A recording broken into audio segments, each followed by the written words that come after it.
Good evening, everyone, on this great day outside. Of course, it waited right before 7 o'clock to start absolutely downpouring. I'm having a bad hair day. I don't know about you guys. So we will move on with public participation. I do have April Minjone signed up. April, are you here? April's not here. Is there anyone else for public participation? Come on up. You have 3 minutes. State your name and address for the record.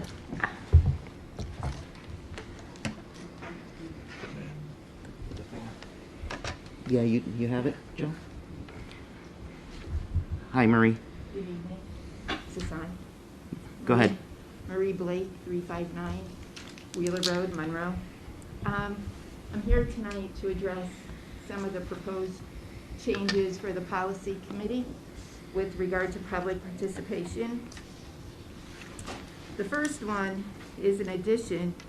It's listed as number 8, and it says, the board chairperson may prohibit public comments which are frivolous, repetitive, or harassing. I have an issue with some of the words: prohibit, speech, comments, public participation, frivolous.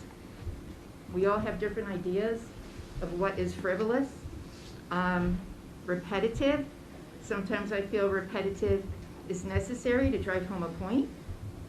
And harassing, although it's a major legal term, I do feel that it's very broad. I think that this statement needs to have parameters. I really think we need to look at the words that we choose, especially the word prohibit. I know this is up for review tonight.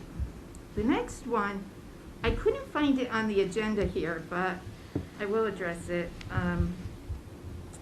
It was about comments being written into the board instead of coming here publicly to speak. And it said that they may not necessarily be read at the Board of Ed meeting. And I feel that that phrase, not necessarily be read, is ambiguous. If I feel like some may be read, some may not be read. And then my question is, well, how do you determine what is read and what is not read? I feel that as a board, you need to have clear parameters. Either it is read or it isn't read. Okay? So those are my 2 comments. The first one being the most important one to me, though. Thank you. Thank you. Anyone else for public participation? Hearing none, we will move on to number 4, the report of the chairman. And I'm going to turn it over to Joe for the recognition of the 2022 National Merit Commended and Semi-Finalist students. Thanks, Dave. I'm going to turn it over to Steve Swenson to come up here and introduce our winners for tonight. Steve, would you explain a little bit about what this is? Absolutely. And the achievement? Thank you. Yeah, we're here tonight to recognize 14 just outstanding students. Massac has many, but these 14 have kind of risen above in terms of their performance on the National Merit Scholar qualifying test that they took. The first 12 students are commended students. So these students represent the top 5% of performances on the PSAT nationwide. So about 50,000 students throughout the nation that took the test received these letters of commendation for their outstanding academic promise.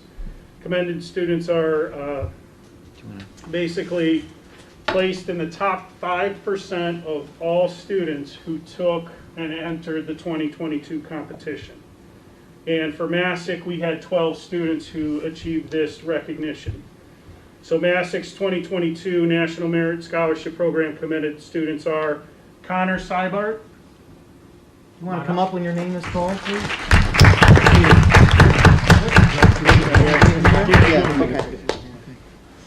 Jane Deng.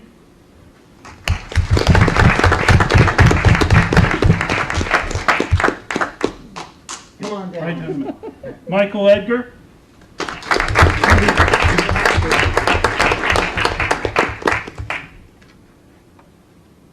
Catherine Gallant.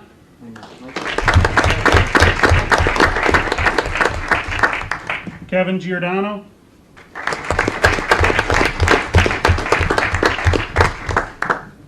Kira Kerberger.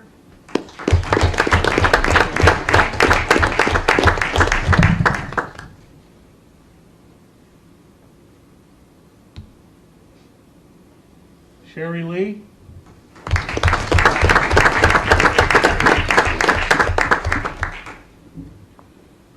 Jacob Moreno.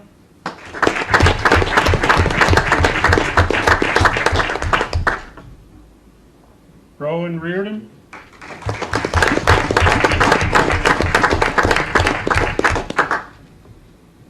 Suja Srinivasan.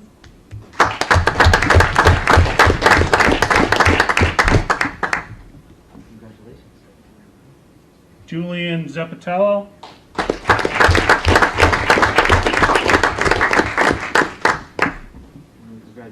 And Alexander Zelonkin.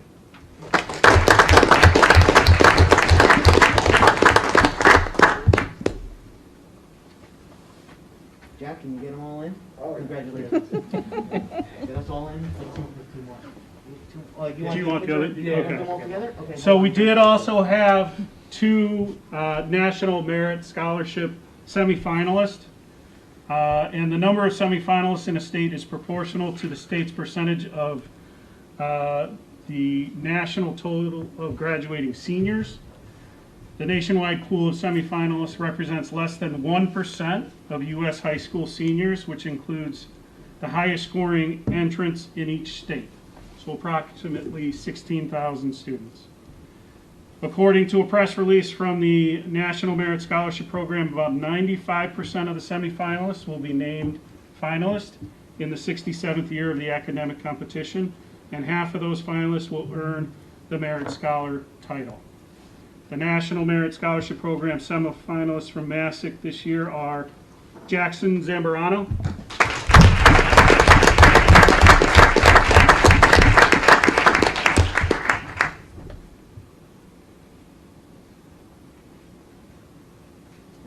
Congratulations.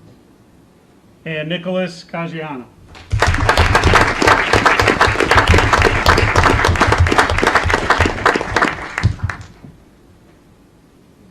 Congratulations. Thank you. I would also like to note that we did find out from Jackson's mother this afternoon, although I haven't gotten the letter myself, she sent a picture of it, that he was identified as a finalist.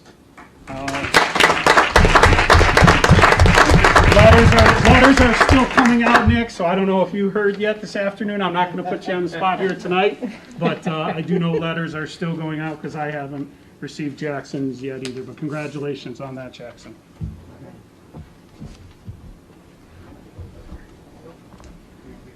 Us short people. I've never been in the front row.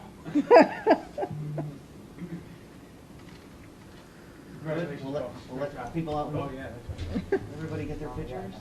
That's right, it's the most important picture. I'm trying to smile behind a mask, and I just realized I have a mask. That's right. All right, thank you very much.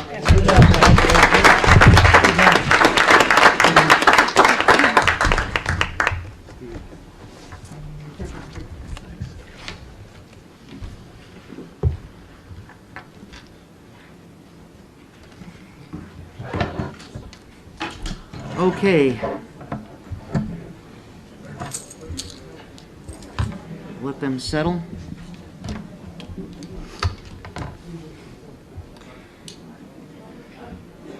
Continuing with the report of the chairman, I would like to, number one, say thank you to our first selectman, Ken Kellogg, for fully supporting our budget and moving our entire budget as presented by us to the Board of Finance, so thank you very much for that. Also, I'd like to thank Joe, Jack, the principals for Saturday's workshop, Dan and the facilities crew. We had a phenomenal experience going around to the buildings and looking at the capital items, getting educated on our buildings, and a job well done by Cabe and your staff, Joe, so just please extend that from the whole board. I'm sure we all agree on that. The other thing for the board's knowledge, I have asked Joe to assemble the paperwork that we need to do for his annual performance evaluation. And also, next meeting, we're going to have to set dates for our board annual self-evaluation we do every year. And lastly, on Thursday, I believe, Nick, Board of Finance, correct? Or the joint meeting between Board of Finance and Town Council on the budget. So I just wanted to let members know that if they can attend or listen in on that, I have 224 at 6:30. And then also, Joe, as a tentative date, the BOE is presenting to the Board of Finance on March 31st. I'll confirm that with Mike, but that's what I have tentatively. Yeah. Is that, yeah, Nick, go ahead. Yeah, Or did that change? no, you're right. I don't think this Thursday is anything having to do with the Board of Ed, though. I think it's just a... Just the joint meeting, right, Yeah, right. But March right. 31st is the Board of Ed night. Yes. Okay. And, well, I'm sorry. No, go ahead. The only other one of interest might be Capital Night, which is... Are they doing that a different night? I know they're meeting on the 17th too, right? March 3rd at 6 o'clock is Capital. 3/3, okay, thank you. I'll see, Joe, exactly what they need from us. I'm So- assuming it's Town and BOE Capital, but you might want to just confirm. Should be. Yeah. Yeah, okay, thank you. So I just wanted everyone to be aware of those dates as the budget process moves along. That is all that I have. So we will move on to the consent agenda. Can I have a motion to approve the consent agenda as presented in our packets? Christine, seconded by Dennis. Any conversation? Joe, would you like to talk about the appointment? Yeah, we're really happy. It's incredibly difficult to get a world language teacher, especially in the middle of the year. We had a Spanish teacher who left to pursue a family kind of venture project down in Georgia. We're happy to bring in Maria Carraba. She has a wealth of experience. She taught at a number of really prestigious universities before her most current work at Naugatuck High School. Mm-hmm. So we're glad that she'll be joining our world language team as a Spanish teacher at the high school. Good, good. Any other discussion on the consent agenda? Hearing none, all in favor? Aye. Aye, unanimous. Thank you very much. We move on to our reports of the committee, starting off with our student reps. Go ahead. Good evening, Board of Education. I hope everyone is having a terrific Tuesday. The Massac Be Positive Club had a successful fundraiser at Last Drop Coffee Shop and raised around $500 for the Andrew McDonough Foundation to provide financial assistance to families of children with cancer. And congratulations to Aiden Cusa, Will Gallant, Jake Moreno, and Ethan Rentz, who are all part of the Massac Robotics Team 4478D, which will be traveling to California this week to compete in the Google 4th Annual NorCal Vex Tipping Point High School Tournament Signature Event. For sports, Massac Co-op Girls Hockey played a good game for their senior night on Friday, beating Wilton 3-1. And both boys and girls hockey played good games but suffered losses to Hamden Co-op on Monday. The prom fashion show will take place on March 16th to raise funds for post-prom. Hope to see everyone there. Thank you. Thank you very much. Any other reports from committees? Policy committee? We're not gonna have later? Yeah, Okay. when we talk about, yeah, but you didn't have a meeting tonight. No. Oh, no, okay. Okay. Moving on to the report of the superintendent. Joe, go ahead. Thanks. Ryan, you want to start us off with the first two items, the fund activity statement and the budget transfers? Yeah, before I get into the fund activity statement, I just wanted to point out to everyone, on the town website, under important links, there's an annual town budget link, and it's got the budget, it's got the meeting dates, and also the third thing, the first selectmen's budget presentation.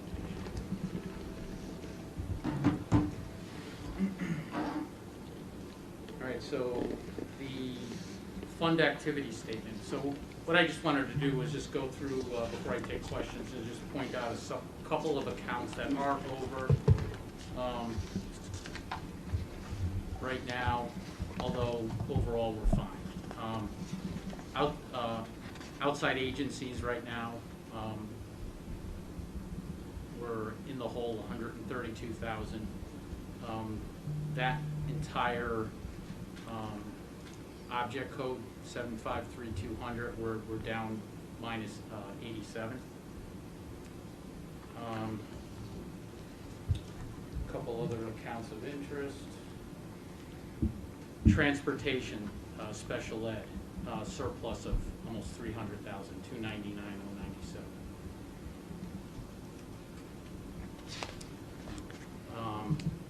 Tuition public, overall 141,000 surplus. The sped public is running at 132,000 surplus right through January. Overall, that line is showing, that object code is showing, I'm sorry, tuition private, the next object code, 755,630, is showing a negative 352. We have not recognized any revenue for excess cost yet this year. And again, sped overall, we're looking okay. The other accounts of concern, but right now we're tracking fine, is heat and electricity, and right now we're looking okay. I'll be keeping an eye on those over the next couple months as the heating season draws to a close. That's pretty much it on the operating budget. I don't know if anyone has any specific questions.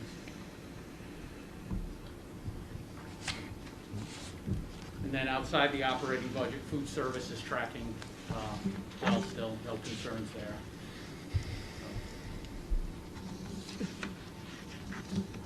And that's pretty much it on the fund activity statement. Item B, so if there's no other questions on the fund activity, we'll move on. Item B, there are 5 budget transfers in your packet. The 2 requesters, I believe, are both here, so if anyone has specific questions, I'll refer you to either Sheila or Steve. But they were pretty self-explanatory. I do want to discuss one in particular. That's the intern at Stepney Alley, I believe, was an unfilled position, so that money is being transferred over to the subline for Stepney, just in case it's needed. But that intern position was not filled. I believe it was unable. We were unable to fill an intern position. The board graciously put back the 3 interns at the 3 elementaries last year. Unfortunately, Stephanie was unable to fill that position, so instead they have 2 permanent substitutes. And if I recall, I think we wanted to give the superintendent that flexibility to move those lines, as we had discussed, for substitutes or interns, or get more interns in if possible. So that makes sense. Thank you. Would have preferred having the intern, but just Yeah. didn't work out. Hopefully next year. Yep. And Yep. Go ahead, Ron. And you'll be asked to vote on the 5 of those later. Any questions for Ron on any of the financials or anything else? Financials, budget? No? Okay. We're not talking about masks. Joe? Not really, but yeah. Go ahead. You got it. I feel like I'm giving I'm taking a high school quiz in civics, because that's what a lot of this is. And just to kind of follow the bouncing ball to how we got to where we are right now. As you know, back in it was September of 2020, towards the beginning of the pandemic, when Governor Lamont issued a series of executive orders. Executive order number 9 was the executive order that, amongst other things, said that it would be all schools in the state of Connecticut would be required, all students in school buildings and staff in the state of Connecticut would be required to wear masks. For the time being, that executive order got extended a number of times ultimately, until this past February early, right before, literally minutes before our last meeting, the governor came on the television to do a press conference and signaled that he was no longer going to be looking for a universal mask mandate. He was going to turn that authority over. The state legislature signed a bill, House Bill 5047, which basically gave the authority to the Commissioner of Commissioner of Education in consultation with the Commissioner of Public Health to issue any binding guidance and rules to respond to COVID-19. So basically what he did is he said, here, this is your decision now. So it's the decision of the Department of Public Health and the Commissioner of Education. That authority was given to them, just so we all understand, until June 30th, 2022. So until June 30th, 2022, they have the ultimate say in what happens as it pertains to masks and vaccinations and testing. The main topic right here, obviously, is masks. In doing so, the legislature said you have that authority until June 30th, 2020, but you cannot rescind the mask mandate in school before February 28th. So he gave them the authority to rescind it, but they would not be able to rescind it until February 28th, next Monday. The commissioner has signaled to everybody that the state mandate will end. And they're going to turn authority over to the towns. And that was, again, in consultation with the Commissioner of Public Health, who, quite frankly, we have followed for the last 2 years, the guidance of the Commissioner of Public Health. So part of my recommendation tonight is to continue to follow the guidance of the Commissioner of Public Health, who is saying that we are at a point now where you can think about removing the mask mandate from your schools. And I'll explain some of the factors that they put into that. So the state mandate ends on February 28th. However, the Commissioner of Education with the Commissioner of Public Health have the authority to reinstate the mandate through June 30th. A couple of other just unrelated things, but very important, that the schools have been dealing with and the district has been dealing with, is the new bill also did not extend a few other things. The vaccination requirements and testing requirements for all of our covered workers, for all of our workers basically. So no longer do we have to worry about whether or not someone's vaccinated. No longer, if they're not vaccinated, do we have to worry about testing. If they don't want to test, if they have a medical or religious exemption, we no longer have to worry about that beyond February 15th. The one caveat to the removal of the mask mandate so far, from every piece of information I've gotten, from legal webinars I've sat on, the Department of Public Health, the state legal team, is that the rescinding of the mask mandate does not apply to buses. That is still covered under a federal order issued by the CDC. What I understand is right now that federal order is in place until mid-March. I think March 18th is the date. So for now, if we vote tonight to suspend our mask policy, that still does not apply to the buses. So the students would still need to wear masks on school buses. Just as a little bit of a reminder, again, going back, as we were trying to get students back into school last school year, this board adopted a few policies. It's really just the same policy that would require all students and staff, with very rare exceptions, to wear a face mask or a covering while they're inside the school buildings and on transportation vehicles. That policy was put in place until further notice. So it's up to us to suspend the policy if we want to suspend the policy moving forward. Just to clarify, it looks like there's 3 separate policies on here. It's the same policy. It's just that one refers to certified staff, one refers to non-certified staff, and one refers to students. So it's the same policy, it's just as who it pertains to. So the Department of Public Health gave us a lot of factors to consider in transitioning to what I'm calling mask optional, but really when they talk about it, it's even in the document that they gave us, it's really about talking about transitioning to a model of routine disease prevention. Kind of going back to where we used to deal with viral diseases, prior to COVID, and kind of moving back into that model. But they said, there's a couple of factors here to consider, and I think this is part of the reason why the Commissioner of Public Health was comfortable in making this move to allow districts the opportunity to make their own decisions about what they wanted for their community and to do what they felt was right for their community. And the first is a widespread availability of vaccines. As you know, we've partnered with the emergency operations team. We've offered vaccination clinics to staff, to students multiple times. The emergency operations team has done tremendous work in offering vaccines. Our last one for students is actually tomorrow. So we've been doing them for a long time. It's very easy to get the vaccine if you want to get it. You can go to a number of different pharmacies in Monroe.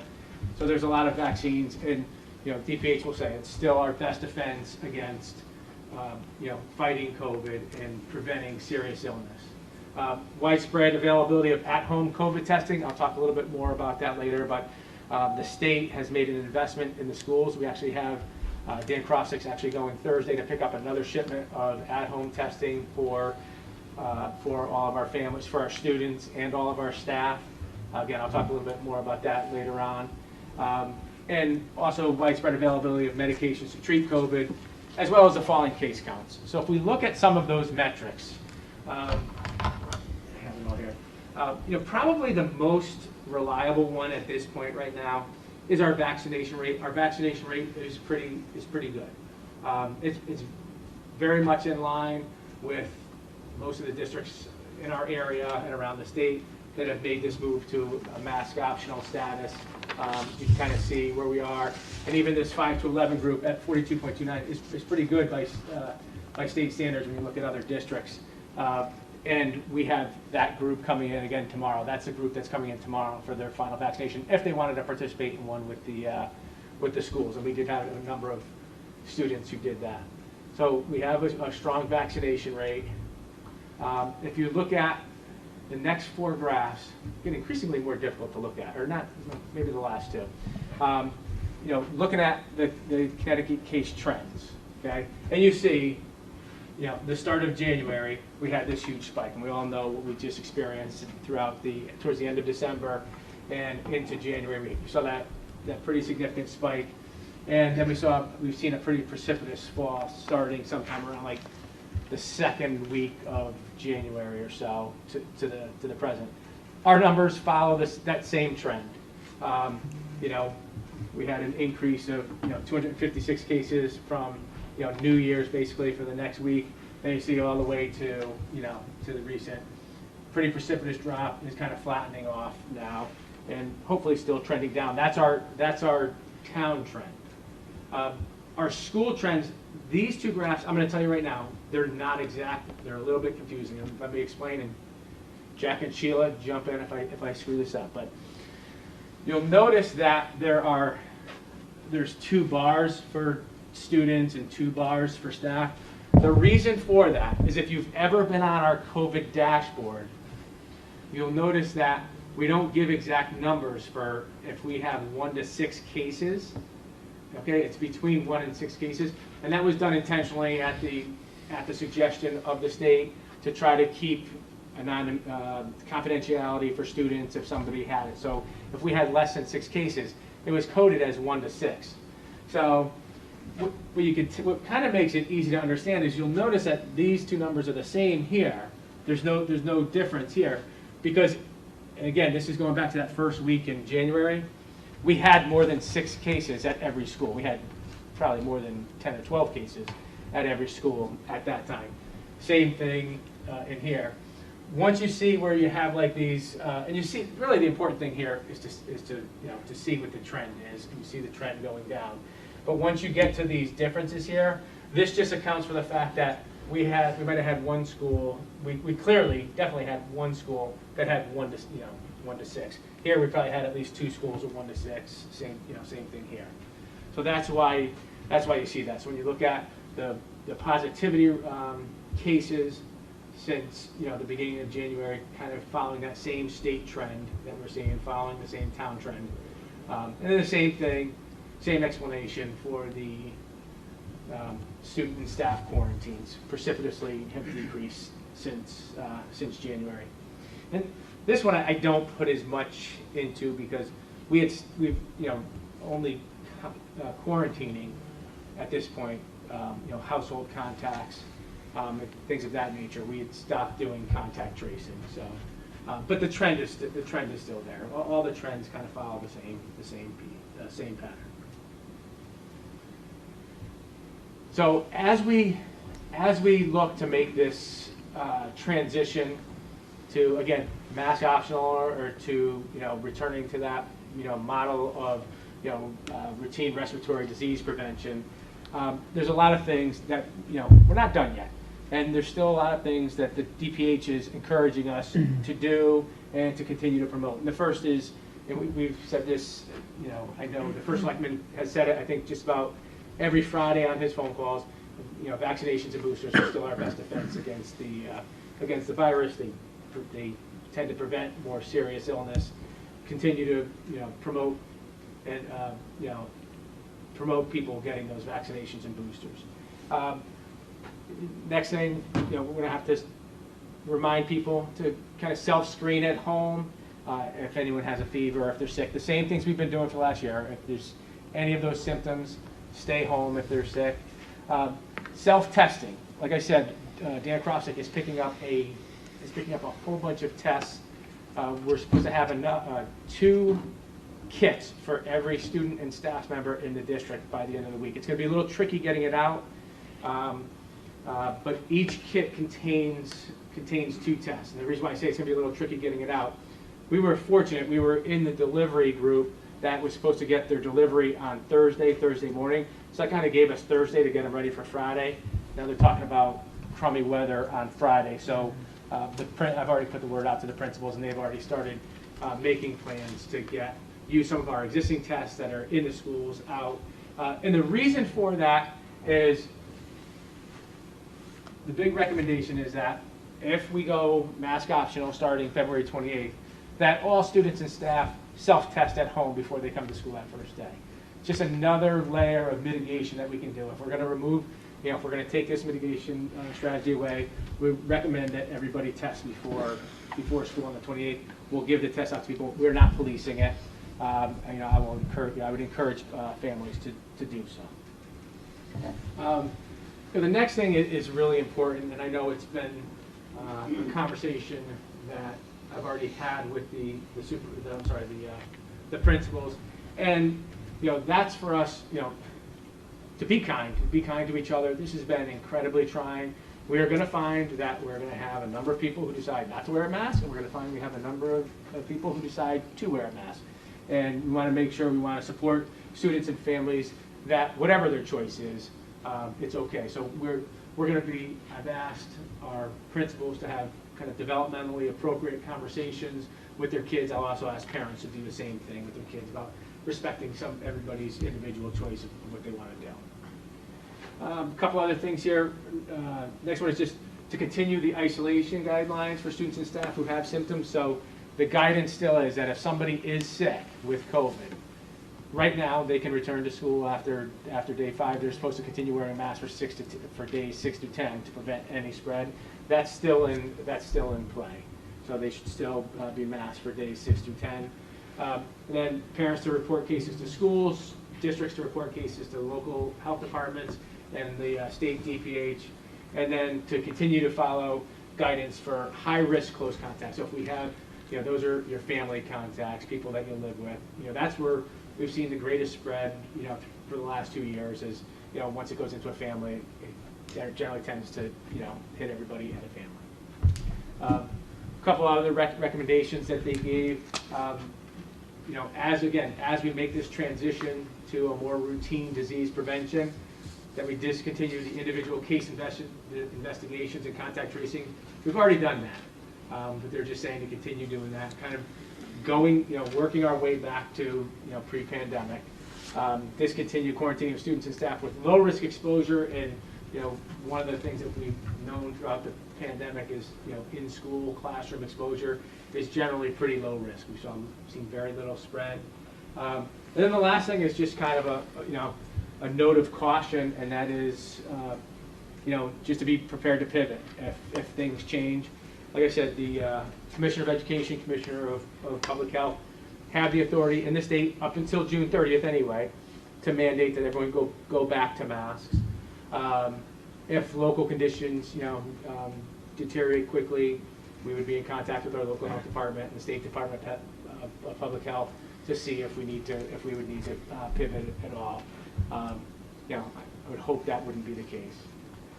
I did speak to both Nancy Brault, our health director, and Dr. Dion, our school medical advisor, and both of them, support this moving forward.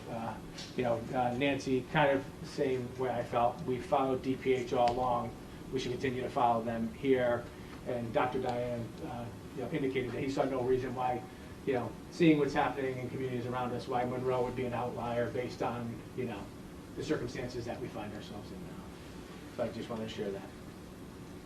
So I know we have a vote coming up later, but does anyone have any questions? And we'll discuss it under new business, but anybody have any questions for Joe on this presentation? Just quickly, Yeah. on the shift back conditions, if they warrant, Yeah. that would be the board's decision or exclusively your decision? That's a great question. DPH. It would be a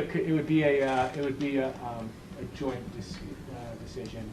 The local health department, and the State Department of Public Health. Joe, can you do me a favor? Can you go back like Sure. 4 or 5 slides? Yep.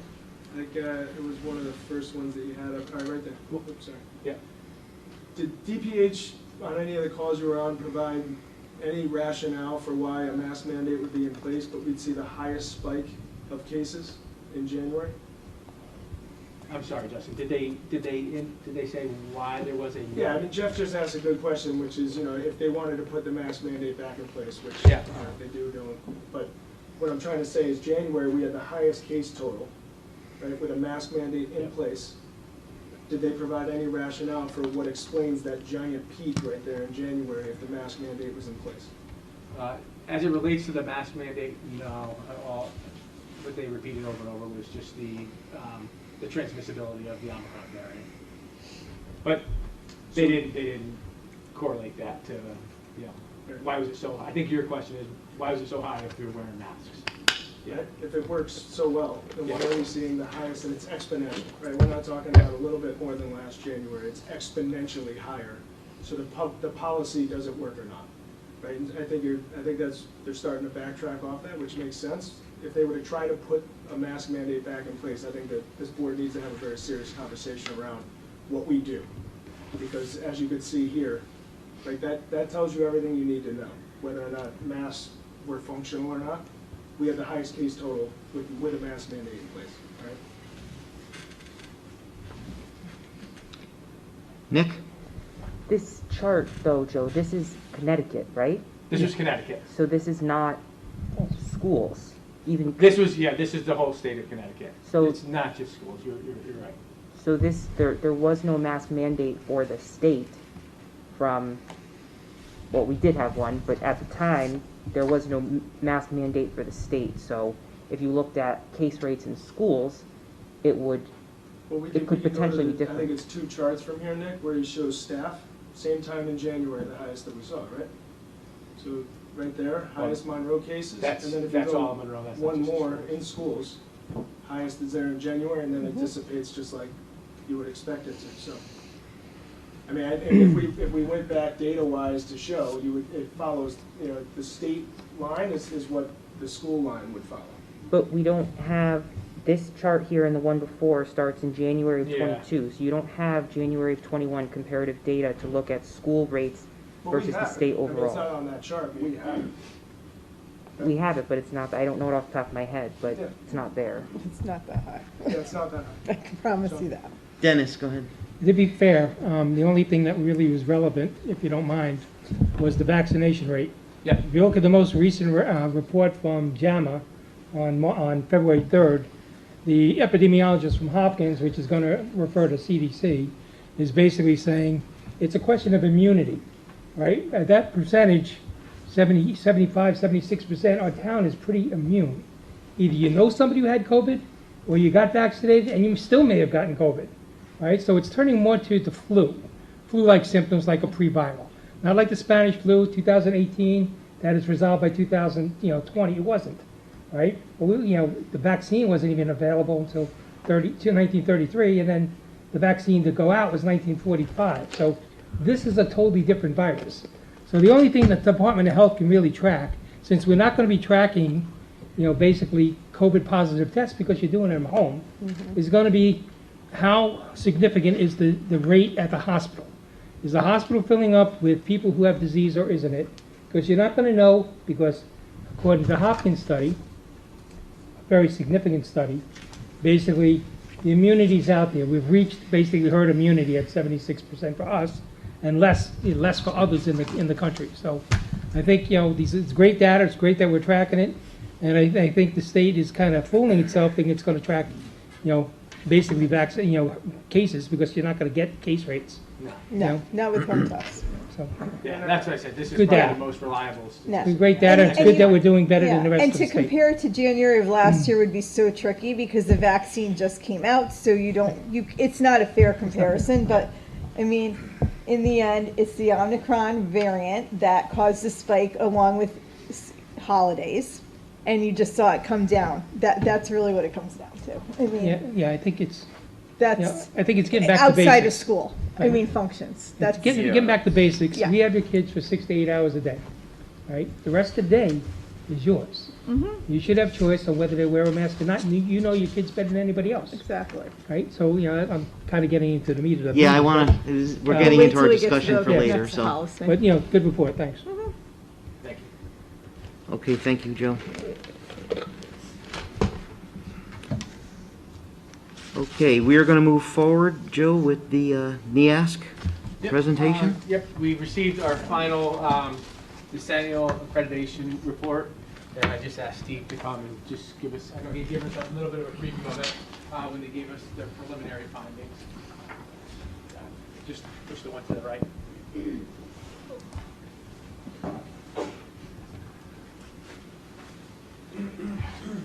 And Joe, have you passed along the full report? yet? No, I will. Thanks. will? Thanks, Okay. Anand. Yep. All right. So back in October, prior to the visit, I came, and this was literally one of the slides that I shared with you in terms of what the purpose of the accreditation visit was. So I used it to kind of, organize some of the feedback that we received for you, just so that it was, this slide wasn't ingrained in your memory. It will be after tonight.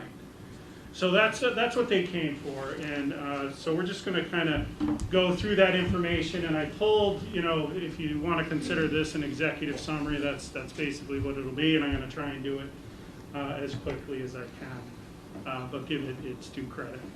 So some of the commendations that we received, the vision of a graduate, the creation process in terms of the 50+ members of the committee that created those 5 competencies, and the variety of stakeholder groups that were part of it was something that the visiting team was extremely impressed with. They also liked, and I'm not going to read all of these, but in essence, the commitment to placing students in more control of their learning, and that was seen through some of the instructional shifts that are taking place in the classroom, the addition of a flexible period to give students some say in what they do during the day, the use of some formative and summative assessment data to guide learning, the program of studies for the variety as well as the breadth of different courses that are available to kids, and obviously the extensive extracurricular offerings through sports, music, fine arts, and clubs and activities. So they were able to, in a very short time, capture some of the best things that Massac has to offer. They try to get a sense of the culture and climate, and I've been on a number of NEASC visiting team to other schools, the committee, and it's amazing what you can find out about a school in 4 days. You're basically immersed in the school. their culture and climate, and you really do get a good sense. And I really feel like the visiting team really quickly was able to get a sense of the culture and climate of Massac. The collaborative and supportive and caring faculty and staff came out over and over throughout the report in terms of how much faculty and staff care for the students of Massac. And what they really liked was that, you know, we really are trying to use students to improve the culture and climate of the school as well.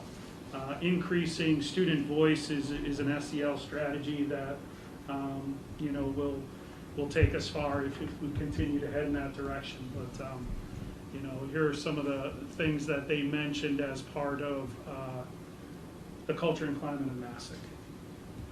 Oh, sorry, I went too fast.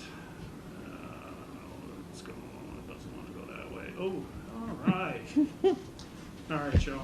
Hang on. Oh, now we're back at the beginning. There we go. Sorry, this was probably the easiest part of the visit, is just kind of, so if you notice, there was a collaborative conference visit that took place in 2019.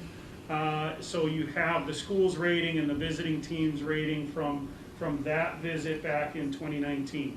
And then the two columns you really want to look at are the ones furthest to the right, where those are the school's ratings for the decennial visit and the visiting team's rating. And as you can see, they're in total alignment throughout, and they're all meeting the standards.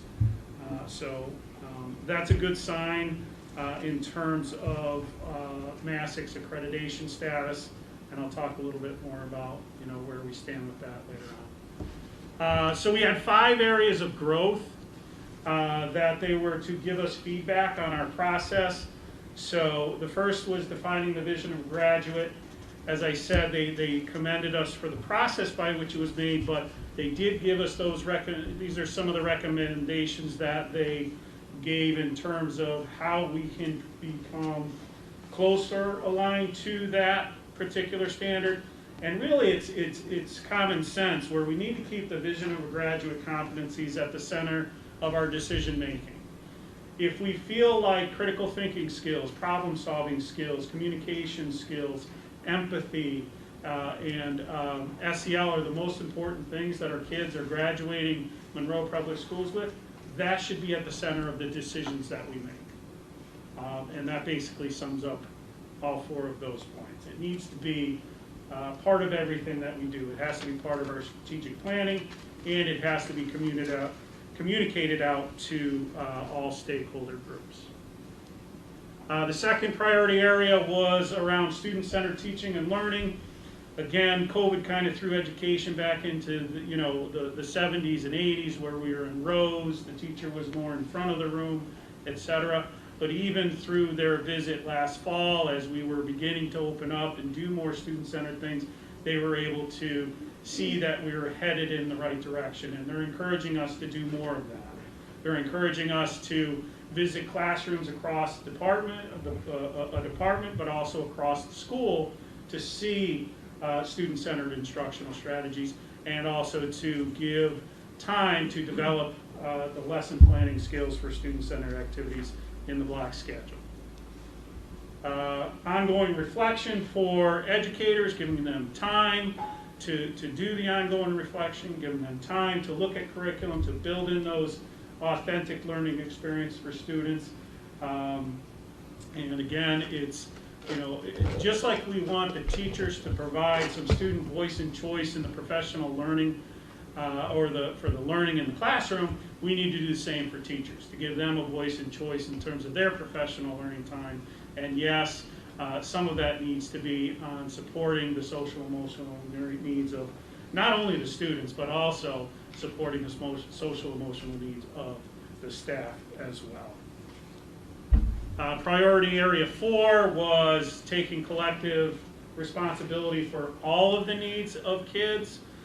Here too, it talks about SEL, but also talks about increasing the student voice, both in the classroom as it relates to curriculum and choosing how they demonstrate learning, but also it talks to, you know, increasing the student voice as it relates to the culture and climate of the school as well. And then also, taking a look at our units of curriculum for its cultural responsiveness, so that we can honor the increasing diversity of the population. And our fifth priority area was providing a safe, positive, respectful, and inclusive environment. Again, it's been talked about here often around the need for some increased social emotional curriculum to be implemented into the academic classes as well, and not viewed as separate. Actually, I spent from 5:30 to about 10 of 7 on a Cassell SEL webinar with people across the world. There was Brazil, there was Australia, there was Hawaii, and just, there was a few different school leaders talking about how they implemented some SEL curriculum into their schools in different ways.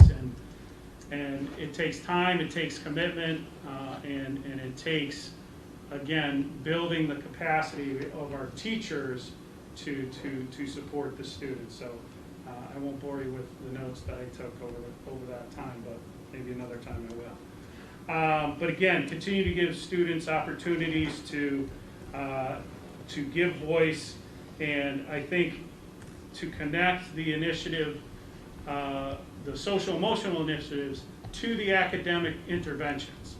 I don't think it should be viewed as separate, and I think infusing them together and seeing the interrelationship between how a student feels and their ability to learn, it's too interconnected to view it as separate. I'm going to jump again because I hit it twice now. So then they wanted to give us feedback also. It's called the 4 C's. The first C is conceptual understanding. Some of their feedback is, again, this is just talking about, do they feel that we have the conceptual understanding of what learning looks like? And this is not just me, it's the staff and in their interviews. And clearly, they see as us moving from a teacher-directed to a student-centered learning model is spot on. And again, in order to strengthen, our community and ensure the success of our students beyond high school, we need to build the critical thinking skills and the imaginative problem-solving skills in the students so that they can take those skills and apply it to new contexts. Not just be parrots or, be able to just memorize facts, but to be able to apply those skills in different contexts, because that's when the deeper learning takes place. In terms of our commitment, they could clearly tell that based on what we have done, what we plan on doing, and what we have communicated we're going to continue to do, that we've made a commitment to be aligned to the standards for accreditation. We definitely, and I think the second bullet there has to take a huge priority in revising curricula to align with the vision of a graduate, and also to infuse some SEL instructional strategies into the curriculum as well. But also I think we need to communicate the importance of those competencies to the greater school community as well. In terms of competency to understand and then make the necessary changes based on their interviews with all stakeholder groups, again, continue to give each stakeholder group a voice in how things get done. The capacity, again, leveraging the instructional leadership model to facilitate the desired changes. We have, leaders in different areas in terms of content, but also, maximizing the time that we do have with teachers to hit the high leverage changes that need to take place. They did mention to provide some additional support for the library and media specialist here at Massac. It's an underutilized resource right now because of a lot of times it comes down to coverage. So they did notice that and mention that. They also, I kind of breezed right over it. I don't know if any of you caught the, all right, should jump back now, maybe. There we go. They did mention the fact that for a school our size and our population, having only one school social worker, sorry, just figured I did breeze over that, but they did mention that that was definitely a need. And then here are some just general additional recommendations by the team. Again, the curriculum, we do have a cycle for revising it, but aligning it to the vision of graduate competencies as well. Again, talking about continuing along the path to increase student voice. And then they did mention that there should be a school-wide policy on revising and resubmitting work to ensure equity. So what's next? The final report was all, when we received it, probably 2.5 weeks ago, maybe now, maybe 3 weeks. It was also sent to the Commission on Public Schools. They're the accreditation determining entity. I happen to, a prior colleague of mine happens to sit on the NEASC Executive Committee, so I texted her today to try and figure out when we would hear anything. They are meeting on the 7th of March, so we should find out shortly after that in terms of where the accreditation for Massac stands. I am anticipating that it will continue, but we won't find out now for a couple of weeks. Obviously, we have to take the recommendation and implement short and long range plans. So the school improvement plan for Massac next year will be created with those recommendations in mind. I'm hoping that they only require a 3- and 6-year report from me and not more frequent reports, but if they ask for it, I will be subject to submitting those reports. Thanks. That was not interactive. So, I will make sure Joe has 2 things that I gave him. Obviously, he got a full copy of the whole report, Cures Insomnia. I did also do a summary for him. It's not in this format. It's a little bit more detailed if you want that too. I'm sure he can give it to you to Google Doc. But questions? Yeah, Nick. 2 questions. Yeah. The social worker that you mentioned, do you have any plan for the upcoming school year to somehow mitigate that or somehow increase the ability for students to access those services? If there is no increase for the social worker, Right. well, right now, I believe it's still in the budget to increase. If not, we would have to, I do not know. I haven't formulated that plan yet because I don't know if it's going to be 1 or 2. Okay. I'm hopeful that it'll be 2. If not, I will have to figure out a way. How many did we put in? What's that? How many did we put in for? 1 more. And there's already 1. There's one that is district-wide. We put in to have 1 fully dedicated to Massac. Yeah, I mean, district-wide social worker. What do you, that's ridiculous. Yeah, so we did put in for 1 for Massac. That would help an awful lot. And the other question is, I saw a lot of SEL recommendations throughout. I know that you had just talked about SELPD. Could you talk a little bit more about your plans for increasing not only SELPD, but social and emotional learning and awareness of students around those topics in the school setting? Sure. So we did have the ADL come on election day to talk about, and I was pleasantly surprised to hear that a lot of the three school leaders that were talking at the webinar that I was listening to before I came in here had all done the ACEs training that we had done with teachers in the fall around toxic stress and childhood trauma and its impact on learning.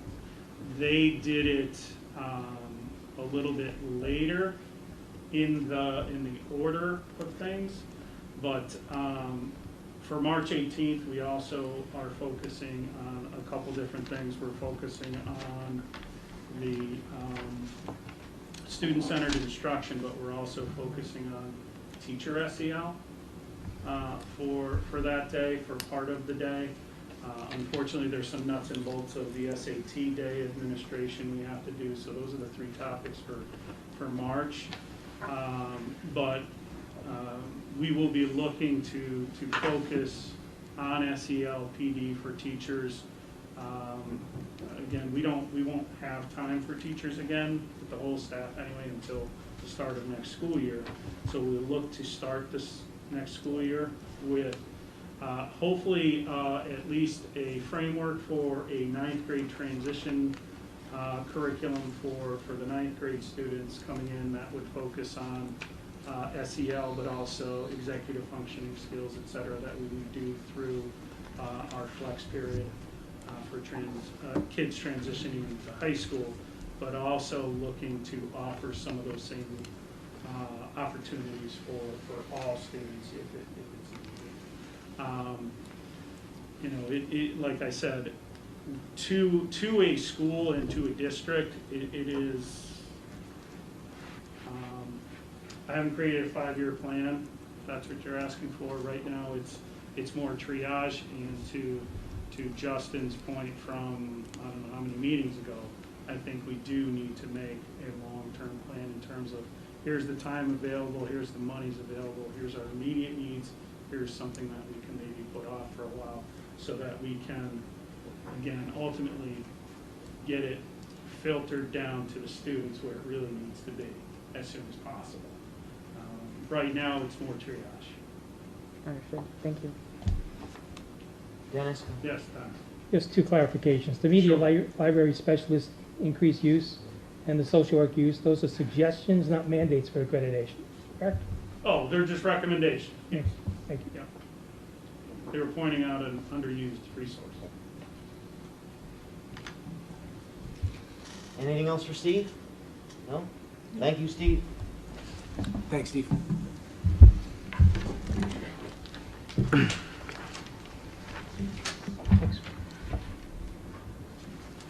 Thank you. Thank you, Steve. Yeah. Okay, we will move forward to old business. Item number A, curriculum. We have a second review with a vote anticipated. Joe, do you want to talk about this one, the mathematics? This was the presentation that Mike and Kevin gave at the last meeting. Just realigning the math program at the middle school to better address the standards in the classes and help prepare our kids for success at the middle school level and beyond. I thought it was a good presentation and, definitely a way to move forward with it. Go ahead, Dennis. I was going to make a motion to approve. Go right ahead. Motion to approve. Motion by Dennis to approve the curriculum as presented, seconded by Nick. Any discussion? No. All in favor? Aye. Aye, unanimous. Thank you. Motion passes.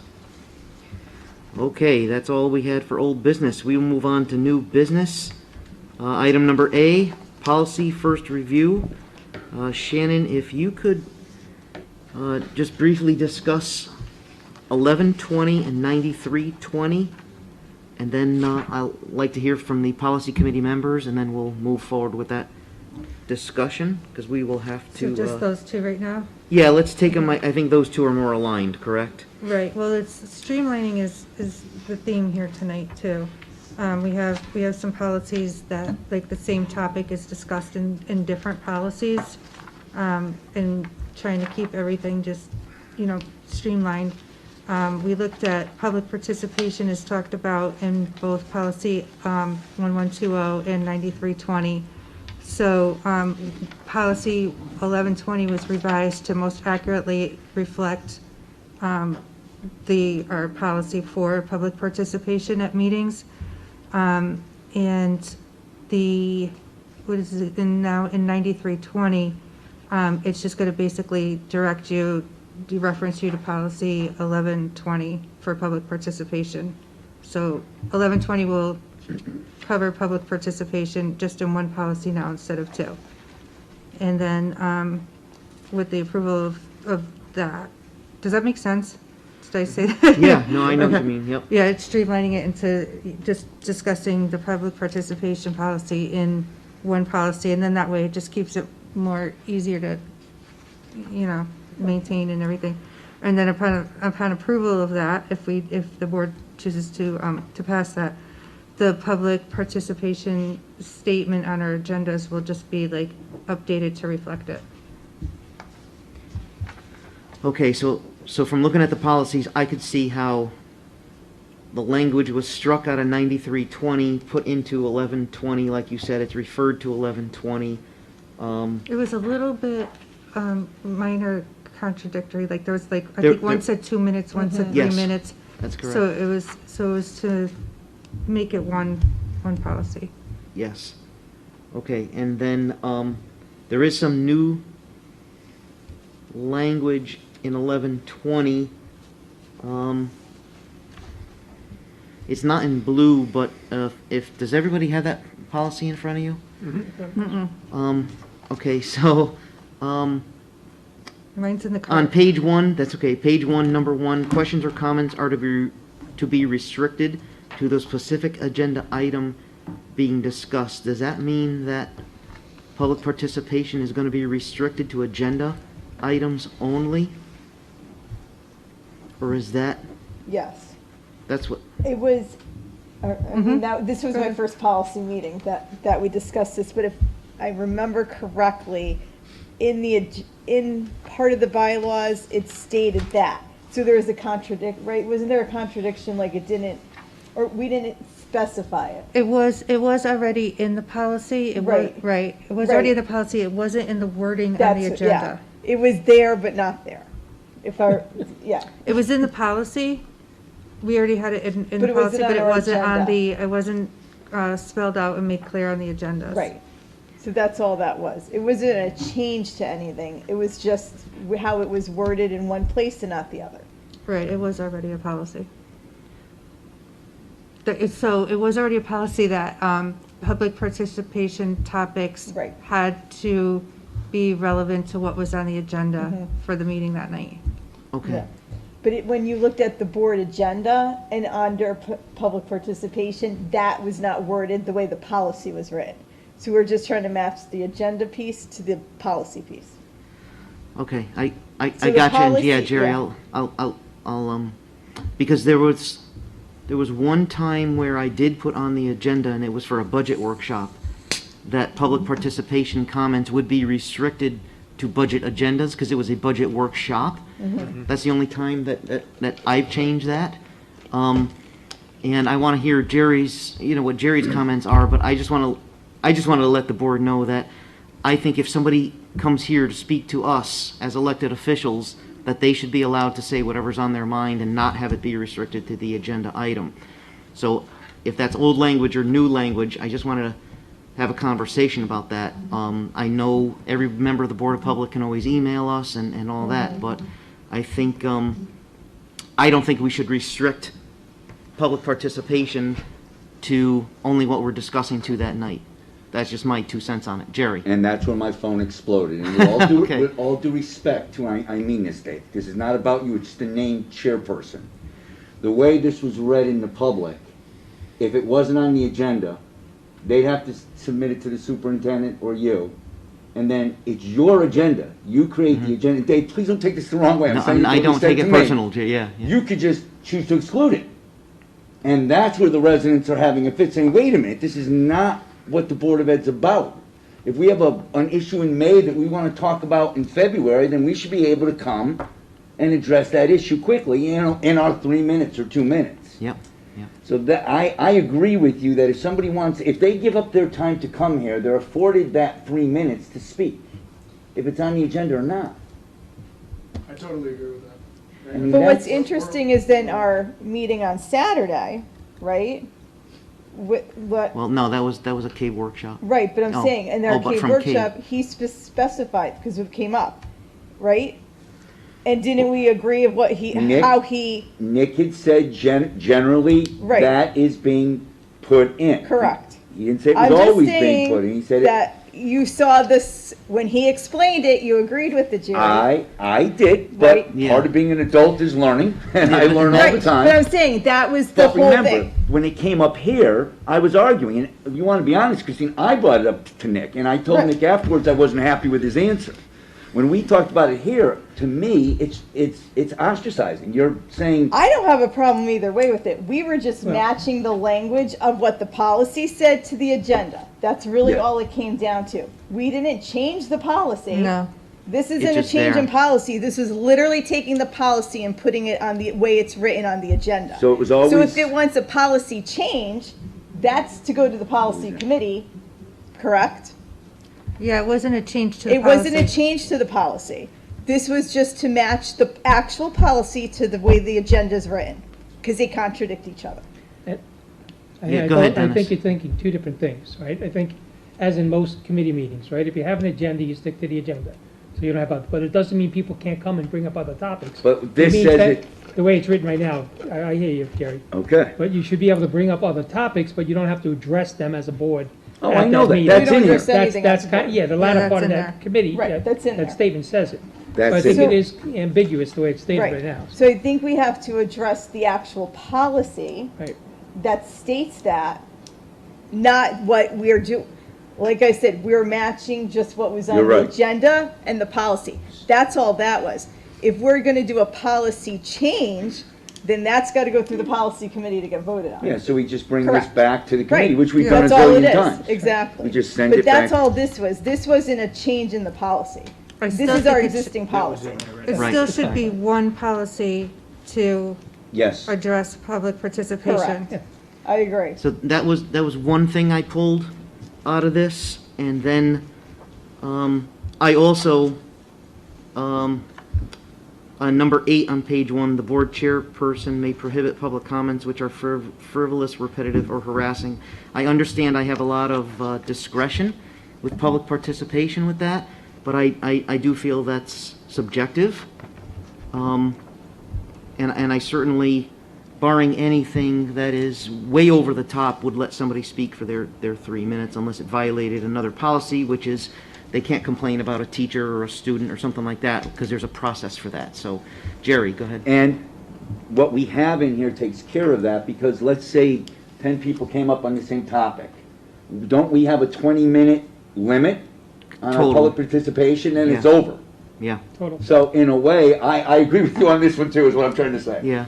I think we can limit, if 10 people get up and address the same topic, okay, in 20 minutes, it's over, public participation ends. And we move on. So I do agree with you on that one. That isn't, it's very subjective. Any other comments Was on that a these two cave- policies? Was that a cave change, number 8, or no? Like, where did that come from? Which specific part are you talking That about? board chairperson may prohibit public It comments. sounds like cable language. Yeah, Or did that come up because in the past, certain people have gone after specific board members? here? because that was already It's better on than- the agenda, harassment. so I don't know. You know what I'm saying, like that. I think when we were looked just at the looking for a policy- little I help don't there. Yeah. Nick, go ahead. Yeah, a few things on this policy. Well, first of all, the references to Nick earlier, the guy's name from Cave was Nick. That was Yes, that's Oh. right. I'm sorry, I Yeah. missed to that. make sure that I wasn't there on No, the. he was the one teaching us at the workshop. Yes. I get in enough Not- trouble. Not Nick Anyhow. Kapoor would have done that. Correct. I just Not wanna. you, Nick. Not Okay, this time. thank you. Okay. I agree with, I personally agree with striking number 1. Let me not say that. I think we should strike number 1. I also think that in this policy, we should look at striking number 5. I think bullet point number 4, that says that questions and or comments by the public may be restricted by the board chairperson. I think 4 and 5 are redundant. I would also advocate for striking number 8. I think that all the power that the board chair needs is in number 4. The board chair can restrict comments by the public as the board chair sees fit, and I think, Dave, what you said, that there are other processes for particular things, and of course, there's threats, harassment, those are not allowed even in the Right. general society. So 1, 5, and 8, personally, I think could all go. 2 other things I just wanted to address too. Bullet point number 7, that says persons wishing to address the board shall give their names and addresses.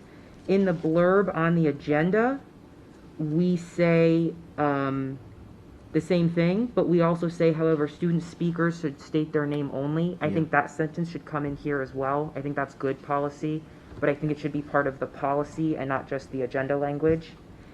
And the last thing on the agenda blurb, which I did not pick up on earlier, is the new blue language at the very bottom that says, although not necessarily read at the board meeting. I think if the policy committee would entertain just striking the word necessarily, it would solve everything. We don't read emails at the board meeting. We receive them, but we don't read them. It's not up to anyone's discretion. Right. And just so the public knows that when Joe or I get a letter directed to the board, we forward it to all board members, like I did a lot this last week, so that everybody gets that.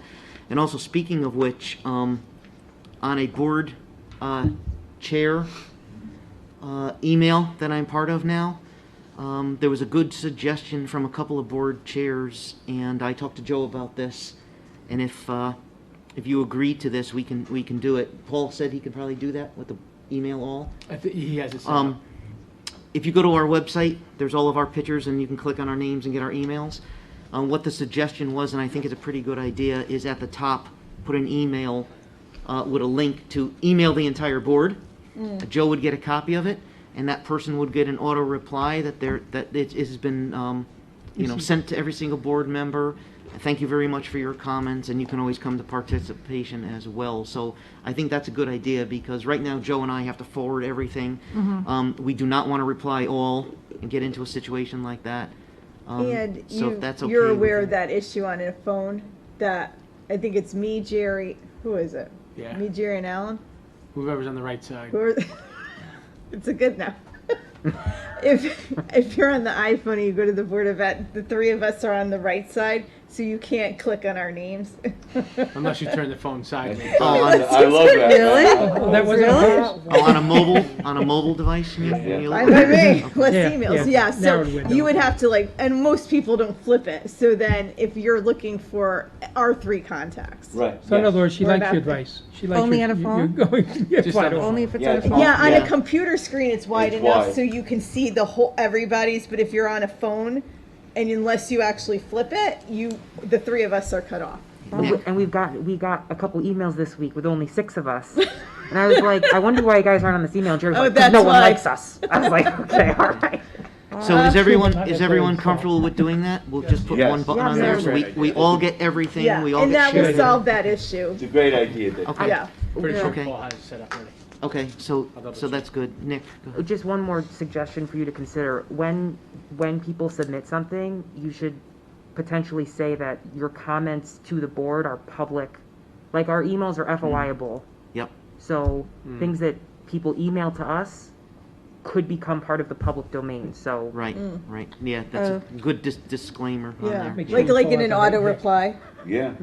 I'm Well, sorry. no, Like an because then auto they've already reply, sent it. like an auto Yeah, auto reply response. saying, Before they send it, Right. I could put it on the before they form. sent it. oh, on the form. Yeah, before they Gotcha. send it, because Yeah, then yeah, yeah. they'll find Oh, out that's that a it's good public idea. afterwards. Yeah. and Just- whatever they'll language reply. you want to use, Yeah. but just so they know So that. on the link, can it say Yeah. that?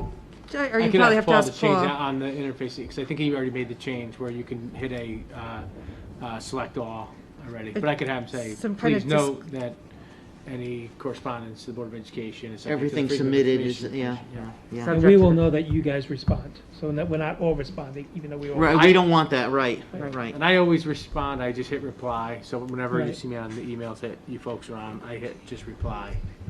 Okay, so we'll do that. Going back to, this is a first review of 1120 and 9320. We do have to have a second review on it.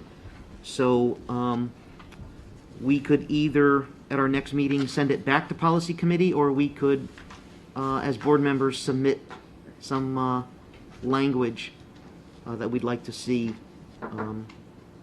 for these two policies. I get the streamlining. I think we're all on the same page with When's the, our with next the policy streamlining. March, Um, March, 7th, yeah, I I think think it is our is. next meeting. So we could either send it back to policy committee or we can make some draft I would recommendations. just send it back to policy meeting. Yeah. Fix it up, and then resubmit it. With the- Especially if the next it makes sense. And you made note of the comments already? Yeah. Policy committee? Nick's Okay. comments, and, yeah, okay. Yeah. Good. I would just do it. Policy's That way good. it's cleaner. You're gonna meet prior to our next meeting anyway, Yeah, before that's second what I'm review. saying, so. right? Can you Okay. submit it back to policy upon first review tonight? Like, does that Yeah. work? We don't have to finalize anything Right. until second review, so. Right, so Yeah. we could, Consider it returned. Yeah. Come back with another draft. right, we could come back with another draft that, But with the proposal language Right, that they're seeking? correct. But then it has to go for, It still has to go Oh, for that- first that would be a review. first review, we're kicking But we it could back, do right? first review Yeah. the 7th, right? Right after our meeting?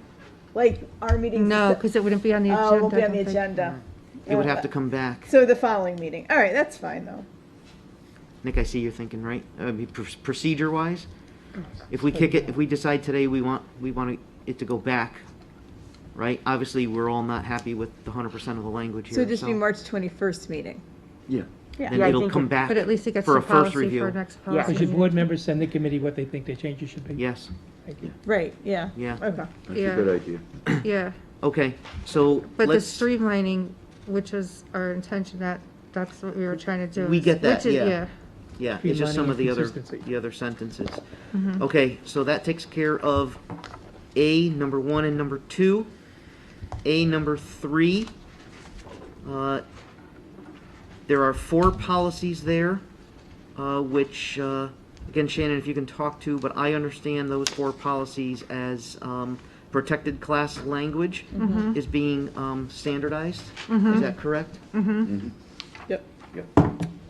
Yep. Right, Jerry, it's so that when it's there's a just change to the yeah. protected class, we don't have to change 5 Correct. policies. Right. It's in the main policy, so when that policy is changed, any other policy that's affected by a protected class will be, To 0521. right, It's exactly. all referring back to one, Right. instead So of don't- jumping around. Yeah. Right, Yeah. so you don't have to worry about updating that on every different policy. Which is. And we'll Just keep that one spot. up to date with state law and Title IX and Exactly. anything Yes, like that, oh, right? yes. Yeah. Oh, yeah. Okay. It's just referencing the protective classes back to the, what, 05210?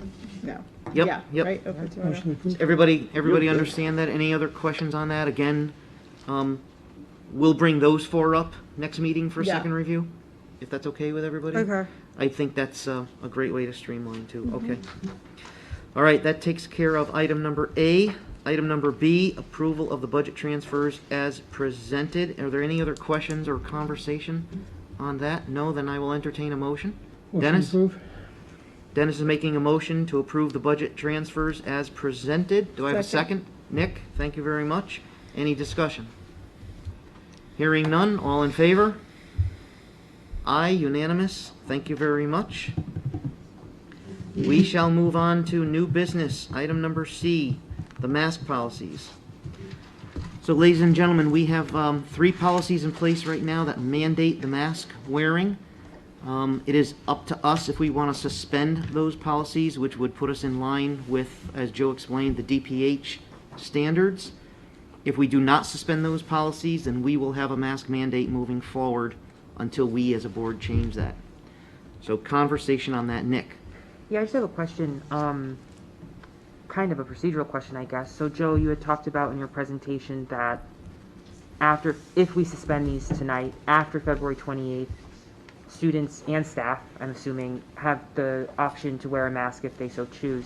If we get rid of these tonight, eliminate, suspend, I don't know what the wording's gonna be, do we need to put anything in our policy book about people who do want to? Because if you take this whole thing away, then is it just like, is it like a dress code thing? I don't know if I we don't need to think, put yeah, anything I in don't think there. we do. Okay. I really don't think we do. I mean, I don't think we would have ever stopped anyone before. I mean, it was just, I mean, it clearly wasn't the norm before, but I think it's pretty, pretty normalized around, the country. So I don't think we necessarily need to add any other language. Okay.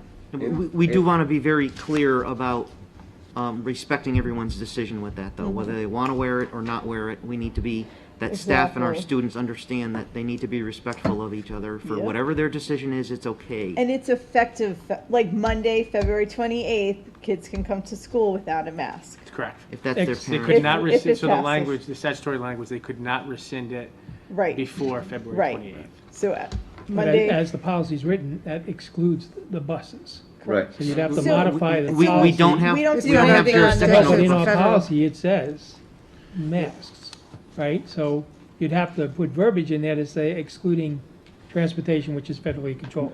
No, because we never had any jurisdiction over the buses. Right. It's federal DOT. But in the policy, it does say that you wear it not only in school, but on the bus. But we're I, not, I don't know that we necessarily need it in policy now to say they have to wear it on the bus, since it is a federal regulation. right. Okay. So, on the bus situation, that's gonna be a hard, I feel for the bus drivers to have to try to, police that. Are they gonna put I mean, I'm just thinking of my own kids. You send them to school, you're gonna forget a mask. They go, are they gonna have a box of masks We on give the them, bus? we give them masks all the time. Okay, for the so they'll buses. have like Yeah. or going out on the bus, like when they leave school or Yeah. whatever, you'll have like being able to, What's the enforcement as far as the bus goes? It's not Like, us. a bunch of kids go on the bus without a mask on, what's the enforcement mechanism? Because I mean, policing that, patrolling that is gonna be impossible. Could be very difficult. Yeah. That would be up to whether the driver reports the kids or not. Yeah, because it's a Okay. federal policy, it's not a state Right. policy. Right. Yeah. So I guess you're violating, yeah, that's a Yeah. tough one, Joe. That would be You're up to right. the, I just feel for the bus drivers That would trying be to up to the police driver. that. Yeah. I mean, it's Hopefully- the same kids going to the school that are then going to be unmasked, right? So it's not like public transportation in the sense that you're jumping on a bus Right. with strangers. Is there talk about, you said March Mid-March. 18th? March But that, 18th so is you're when talking it's- about a yeah. couple weeks. I think we don't worry about it unless a bus driver comes forward. Yeah, and I wants think to- that's the thing. wants I to was just report them. curious, like how, if you're gonna have like a box of masks to hand to the kids, because clearly they're all gonna forget, a lot are gonna forget them. I mean, We can only I've make, tried, we I've can sent only my make them daughter off to the available. bus recently, I mean, and we're not they're like, putting federal "Masks." marshals on the buses, To right? Christine's You can only point, have them available. Honestly, the conversation with the bus company is taking the burden off the bus drivers. Right. Because that's who Oh. ultimately is gonna, they're the ones that have to police 30, 40 kids on the Mhm. bus, so I think that hopefully the bus company would be aligned to it. Most Right. kids are pretty good about wearing it, though. I mean, you don't, It's got- I haven't seen any. No, it's just that now they're in It's gonna be school all confusing day, without right? it. And then Yeah. now, like, I'm just thinking of my 6-year-old, like, okay, I mean, oh wait, I gotta go get my mask, I haven't worn it all day in school, now I have to Yeah, either I find can it in my understand that at backpack the end if of the I day. have it, or, Yeah. that's why I'm just curious, like, No, are, that's a good point. At the you end of the know, day, it would be tough. it's really that, like, now, obviously you have it, you can't get on the bus without it, you can't get into school, Right. they always have a mask. Now their mindset's changing, and it's gonna be interesting. Just a couple weeks, hopefully. That's what I'm hoping. It's still, you can't police it, you can't. You can't police it. There's only so much you can do. Your job is to drive these kids safely, right? Right. And get them to and from school, home and school. That's the number one priority, is safety, So, not policing masks. to add to this discussion, I just want to let the board know, Joe and I discussed this today. We do have a policy, 9314, concerning suspension of policies, bylaws, and regulations. What this policy says is that we can, via majority, it's been on the agenda, that by a majority we can suspend a policy for a specific reason, for a specific amount of time. So our motion tonight needs to include that we are, if we vote on this, that we are suspending these 3 policies for the reason of being in line with the state law until June 30th of 2022. If that's what we do tonight, then we have to follow that up over the summer, seeing what everything is going, and then actually send these 3 policies to policy committee so that they can come back and recommend to us whether we delete them or not.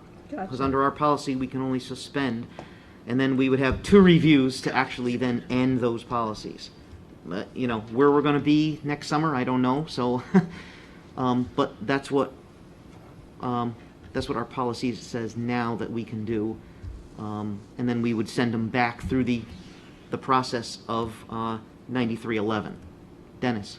As stated, with the exception of DPH mandating something else. Well, They mandate, It doesn't give us time to do a Correct. policy, we have to mandate. correct, Right. that's our intent, right? We would be in compliance with DPH mandates, whether they go up or down. Yes, Nick? And I think that that's a good also procedural avenue, because if DPH or SDE comes out with things in May or June for the upcoming school year, whatever it is, then the policy committee would have to incorporate whatever they say. Could be, yes. Yeah. it's- Good, yeah. Good, bad, or indifferent, whatever Right. whatever it is, because the law that was passed only goes through June 30th. Correct. So the legislature's gonna have to, I mean, I guess they could take no action and then it's just Then it just goes done. away, Yeah, right? but It just whatever goes happens. away, right? Yeah, Right, that's the only caveat. right. Right. But in our policy, we just have to be specific about the time frame on that. So I'm recommending June 30th, so we're in line Right. completely Yeah. with the law, with DPH. Makes Um, sense. It makes sense. And then Dave. we Yeah. go through the process over the summer, of completely getting rid of the policies or suspending them again, whatever we would have to do. We'd have So to we do just that have to in make sure July. the policy committee meets at least Once in the once summer. in the summer. Yeah, we have to. We Yeah. have to. Before start of school. That's yeah. what I Yeah. mean, 'Cause yeah. we've not We done that usually don't have before. an August meeting. No, We July. never- We've you not not had have policy it- meetings I'm over trying the to- summer. and right, my- I was We gonna usually say, cancel our Can July. we, right, so can we do this like prior to June 30th? 30th, just policy-wise? Oh, so that certainly. it's- Yes. All right, then I think Certainly. that's what we Yes. need to do. Yeah. Yep. Just because I know, I thought Shannon was gonna have it by her pool, though. Come on. We could, we we could. could. You'll have to Good wear by a mask. No, that's a good idea. You can put it on your agenda for, Earlier, that way Earlier, it's yeah. all taken care of. Because it takes that whole process of the Right. first review, the And I second. just And the think second like, review, so- right. I can't, it's July, we don't have a meeting usually because of, Usually July, we don't have. right, we don't have a meeting. So then Vacations we're or going whatever. into August. So Yeah. I'm just thinking, let's be yeah, proactive. because in the about summer, we this. usually only have one meeting Right, anyway. so a we good need to get idea, this on Christine. the agenda ahead of time. Yeah. Okay. Dave, since you have the policy numbers, can you state that as a policy, as a motion? If you don't mind? I do. Any other conversation, and then I will, no? I just want to read one quote from the CDC, and this was from 6 months ago, late summer of 2021. Because again, we're talking about mask policy and what if it gets reinstated and all that, right? So this is the CDC. This isn't Justin Orlando. Surgical masks do not provide the wearer with a reliable level of protection from inhaling smaller airborne particles and are not considered respiratory protection. That's the agency that DPH and all these other agencies are following, saying that they don't work. Right, so I think everybody knows from a public standpoint, I am not supportive of forcing masks on kids. I'm supportive of people wearing them if they want to. But parents are the ones who should be making decisions on the well-being of their kids. And the CDC right here, by their own admission, don't work. So I think we need to have that very serious conversation if it is in fact reinstated at some point. Thank you. Any other comments? Justin, what was the name of the article? I'll get the source. That's the direct quote. I have it from a book that I read. It's quoted in there. Okay. Remember a caveat, surgical masks aren't N95 masks that are fitted, as was brought up by a gentleman before, right? Which you have smell tests presented to you, et cetera. So you take every study and analyze it as such. There are differences with all. I think we all agree, especially if you see any sports photos that are taken here, when you're wearing them as chin straps or headbands, they're not effective, and these obviously have gaps. So I think, if CDC wants to be safe, they're gonna put everybody in scuba suits, right? There's 3 other quotes here. I got Right. the WHO, I got Anthony Fauci, I got New England Journal of Medicine, Yeah. all by their own admission saying that masks don't work. So I think As effective. right? We just need to be mindful of that, and parent choice to me is the way that we should have gone from the beginning. And I think it's the way that we need to move forward afterwards. Okay, Alan, and then Nick. Go ahead, Nick. I just have to push back. So masks do work. They absolutely work. I'm not sure the source of your information. The CDC website has an entire science brief updated December 6, 2021. There are about 14 different scientific peer-reviewed studies on here with hundreds of thousands of a sample size of hundreds of thousands where masks do work. And I think that, this whole discussion around parental choice, I think this phrase has been used in a very precarious manner. when students are in school buildings, or actually, let me expand that. When students are on school grounds and under the auspices of adults or administrators or teachers, it is the legal and moral obligation of those people to keep the children safe. And a lot of times over the last 2 years, as Joe has said, as the chairman has said, Joe just said it an hour ago, we've been following the guidance of DPH. And so DPH and SDE also have a moral and legal obligation to keep everybody here safe. So I just want to... Nick, do you consider mental health part of safety? Because over the last 2 years, we've seen a huge increase in mental health issues that clearly the one driving factor has been COVID and public policy, right? So I think you're trying to make a conclusion. You're trying to draw an arrow from one thing to another, and there's a lot of confounding things that affect that relationship. I think COVID is definitely part of that, but we could sit here until 2 o'clock in the morning talking about study after study. So I don't want to do that. I was very happy to let this go, but I can't let comments like that go unanswered. Well, Nick, you still haven't, so the whole thing on masks, again, WHO, for individuals without respiratory symptoms, a medical mask is not required and no evidence is available on its usefulness to protect non-sick persons. I could read you New England, I could give you all that. The real life study is that Sweden never masked a single kid. Not one single kid has died in Sweden, right, over 2 years. If you go to 33 states in the United States that have not had a mask mandate in schools, how many healthy children have died? 0. So the idea that we're masking children, a cohort that is not at risk of this disease, that is abuse. If you want to talk about mask work in an environment like a healthcare facility where you're N95s and they're fitted and all that, yes, they do. Surgical masks, absolutely not. And you cannot prove to a study. You mentioned CDC. This is their quote. Justin, I have CDC up right here, and it says on the CDC website, schools without mask requirements were 3.5 times more likely to have COVID-19 That is an outbreaks. Arizona study, Alan, and there's been holes put in that like Swiss cheese. Right? It's not an Arizona stuff. That's the study that they're quoting when they're talking about that. When they're talking about the mask. Well, what's the name of the studies? You're cherry picking. That's not a study. That's a direct quote, Alan. That's a direct quote. That's what I'm trying to get at, right? So like, you're talking about contradictions. I mean, do we need to talk about Fauci and all the contradictions that he's had? That's been well documented. So the point is, you bring up parental choice, Nick, being somewhat of, a precarious use of the word. No, it's the well-being of their kid, whether you're sending them to school or not. You should have the choice as to whether or not they're going to cover their face all day long, right? And if you're uncomfortable sending your kid without a mask on, put a mask on your kid, because if it works, then you should be comfortable doing that. But the idea that we're forcing children to put masks on their face, that's not an acceptable solution to me.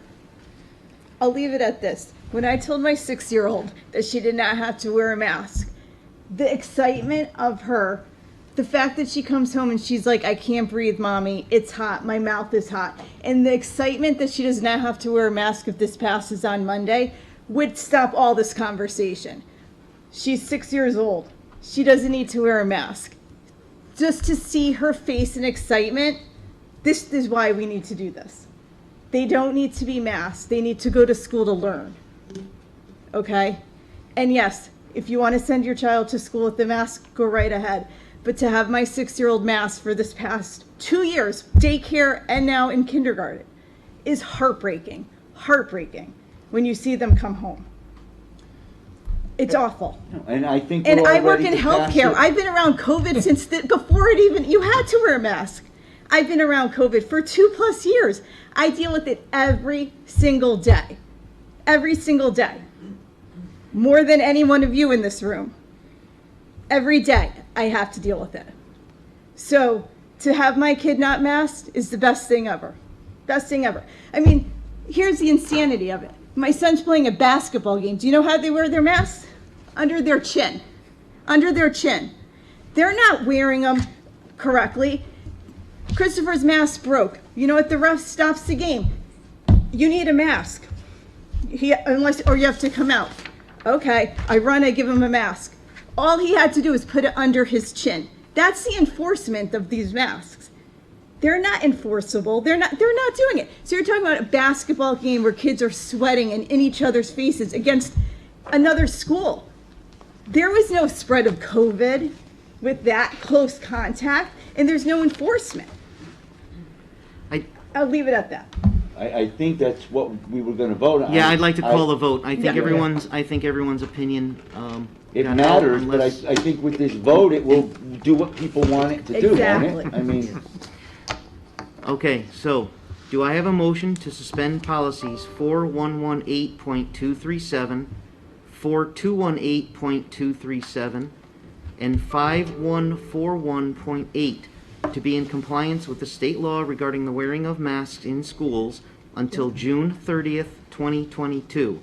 Shannon, seconded by Christine.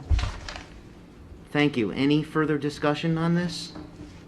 All in favor? Everybody's hand is up, unanimous, passes unanimously. Thank you very much, everybody. Good spirited conversation. Mr. Stevens. motion to adjourn, Mr. Chair. A motion by Mr. Stevens to adjourn, seconded by Christine. Hearing no objections, motion passes. Good night, ladies and gentlemen. Thank you, David.